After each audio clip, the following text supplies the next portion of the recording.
할렐루야. 오늘도 성령 하나님과 동행하는 복된 하루 되시기를 바랍니다. 오늘은 사도행전 10장 44절로 48절까지의 말씀을 중심으로 해서 변화를 주도하시는 성령이라고 하는 제목으로 함께 은혜를 나누고자 합니다. 오늘 우리에게 주시는 하나님의 말씀은 사도행전 10장 44절로 48절의 말씀입니다. 베드로가 이 말을 할 때에 성령이 말씀 듣는 모든 사람에게 내려오시니 베드로와 함께 온 할례 받은 신자들이 이방인들에게도 성령 부어 주심으로 말미암아 놀라니 이는 방언을 말하며 하나님 높임을 들음이러라. 이에 베드로가 이르되 이 사람들이 우리와 같이 성령을 받았으니 누가 능히 물로 세례 베품을 금하리요 하고 명하여 예수 그리스도의 이름으로 세례를 베풀라 하니라. 그들이 베드로에게 며칠 더 머물기를 청하니라. 아멘.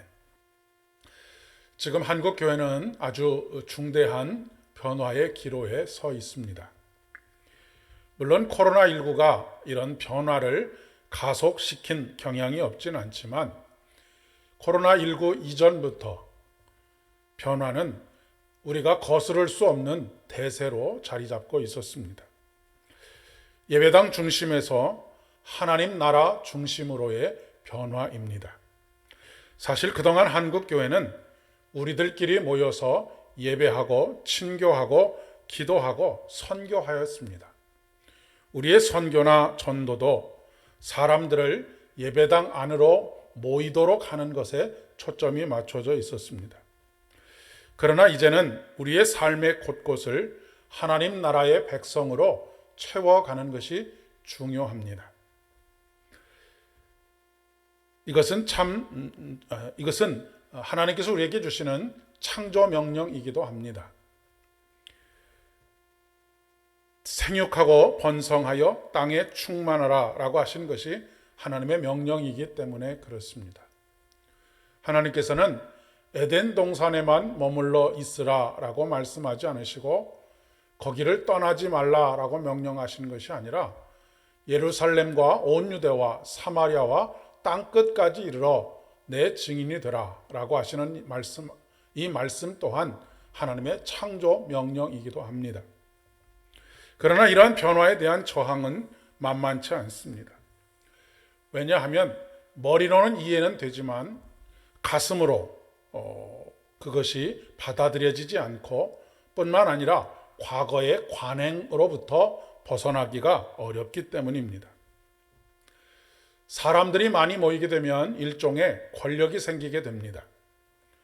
물질도 모이게 됩니다. 하지만 흩어지는 교회가 되면 이러한 것들을 포기해야 하는 순간순간들이 생기기 때문입니다.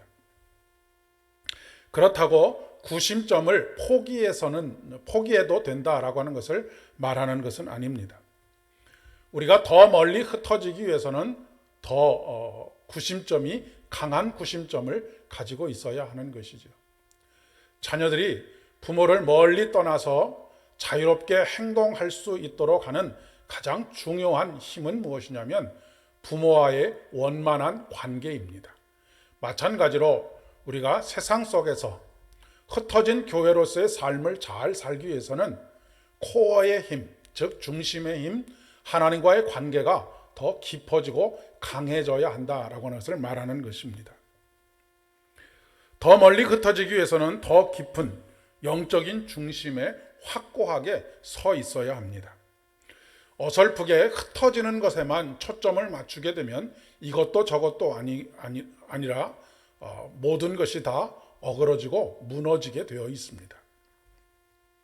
오늘 본문은 그동안 유대인 중심의 기독교에서 벗어나서 이방인에게로 복음이 확산되는 전기에 대해서 기록하고 있는 말씀입니다. 예수님께서 성령이 너에게 임하시면 너희가 권능을 받고 예루살렘과 온 유대와 사마리아와 땅끝까지 이르러 내 증인이 되리라 라고 말씀하셨습니다. 하지만 아직 제자들의 발걸음은 땅끝을 향하지 않고 있었습니다. 사도행전 7장까지 해서 빌립에 의해서 사마리아에도 복음이 전해지기는 했지만 아직 그들의 마음이 이방을 향하여서 열려지지 않고 발걸음도 하지 않고 있었다라고 하는 그런 이야기입니다. 그러던 중에 성령께서 베드로를 이방인인 고넬료의 환상을 보게 하시고 그에게 가서 복음을 전하고 세례를 베풀게 하셨습니다. 식탁을 함께 했습니다. 식탁을 함께 한다라고 하는 것은 한 형제로 받아들이게 되었다라고 하는 것을 의미하는 것입니다. 그러나 이것은 베드로 한 사람의 경험이고 베드로 한 사람의 결단일 뿐 여전히 모든 제자들과 성도들은 이방인 선교에 머뭇거리고 있었습니다. 사람들의 인식을 변화시키는 것은 정말로 쉽지 않습니다. 고넬료 집에 들어갔던 베드로를 비난하는 사람들이 다수였던 것을 보면 그 일이 그들에게 얼마나 불편한 마음을 갖게 했는지를 보여주고 있는 것입니다. 이때 성령 하나님께서 그들의 등을 떠밀고 계십니다. 베드로와 함께 온 할례 받은 신자들에게 이방인들에게도 성령이 부어지는 것을 보게 하시기 때문입니다. 하나님께서는 끊임없이 말씀하시고 설득하시고 보여주십니다. 이런 과정들을 끊임없이 반복하십니다. 언제까지 반복하시냐면 우리의 마음이 열려질 때까지 반복하십니다. 그리고 우리의 마음이 열려지는 것을 성령 하나님께서 도와주십니다. 마침내 받아들이지 않을 수 없도록 만드십니다. 하나님의 인내는 그런 면에서 본다면 참으로 대단하다라고 밖에 말할 수가 없겠습니다. 이런 가운데 베드로가 반복해서 다시 설명합니다. 그런즉 하나님이 우리가 주 예수 그리스도를 믿을 때에 주신 것과 같은 선물을 그들에게도 주셨으니 내가 누구이기에 하나님을 능히 막아서겠느냐라고 말입니다. 그렇습니다. 사랑하는 여러분, 하나님께서 하시는 일을 누가 막아설 수 있겠습니까? 하나님께서 하시는 일들을 어떤 관행과 어떤 습관과 어떤 전통과 어떤 율법이 막아설 수 있겠습니까? 변화를 거부하거나 현실에 안주해서는 안 되는 것이죠. 하나님께서 이끌어 가시는 역사의 흐름에 나를 맡겨야 합니다. 이 흐름을 이끌어 가시는 분이 성령 하나님이십니다. 성령 하나님은 생명의 영이십니다. 성령 하나님은 살리시는 영이십니다. 살게 하시는 영이시기도 합니다. 성령에 순종하는 사람만이 어떻게 됩니까? 살게 됩니다. 생명을 경험하게 됩니다. 왜냐하면 성령은 우리에게 생기이기 때문에 그렇습니다. 매일매일 삶의 자리에서 생명을 경험하시는 저와 여러분 되실 수 있기를 바랍니다. 오늘도 이 생명을 경험하면서 살아가는 복된 하루 되시기를 진심으로 축복합니다. 기도하겠습니다. 자비로우신 주님, 우리를 날마다 새롭게 변화시키시는 성령의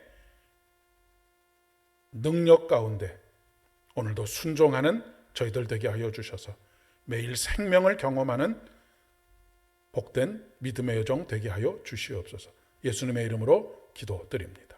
아멘. 오늘도 주와 동행하는 복된 걸음 되시기를 바랍니다.